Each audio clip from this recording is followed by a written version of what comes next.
Hello বন্ধুরা, নমস্কার। আমি রান্নাঘর দীপালি দিদির রান্নাঘর থেকে আপনাদেরকে নমস্কার জানাচ্ছি। দেখুন আজকে কি নিয়ে এসেছি।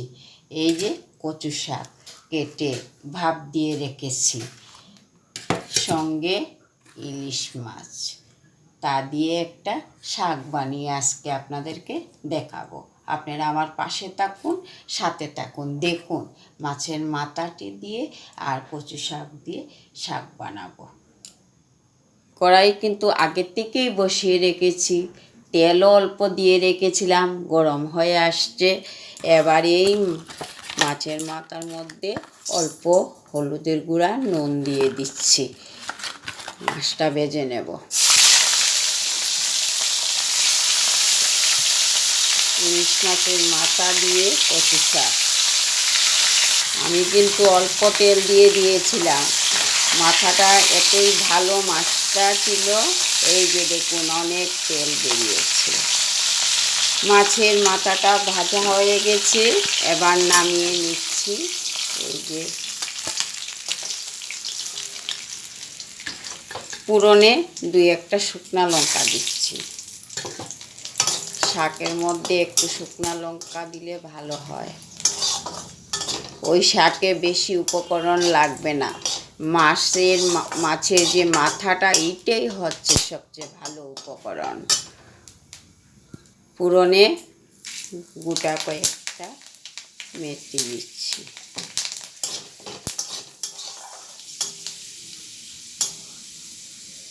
লাল হয়ে গেছে, এবার কচুটা দিয়ে দিচ্ছি।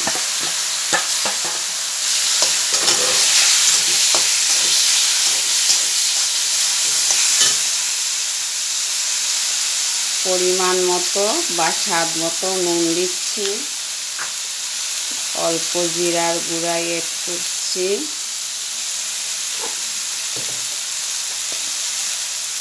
হলুদের গুঁড়া দিচ্ছি পরিমাণ মতো। চিড়ে রেখেছি কাঁচা লঙ্কা, তাও দিচ্ছি। কাঁচা লঙ্কাতে বেশি ঝাল নাই, তাই অল্প শুকনো লঙ্কার গুঁড়াও দিচ্ছি। এবার মাছের মাথাটা দিয়ে দেব।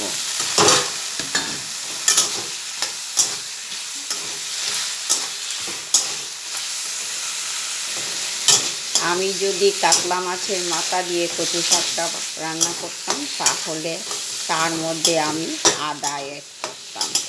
যেহেতু ইলিশ মাছের সেন্টটাই আলাদা, তাই আমি আদা দিচ্ছি না। এবার হয়ে গেছে, নামিয়ে নেব।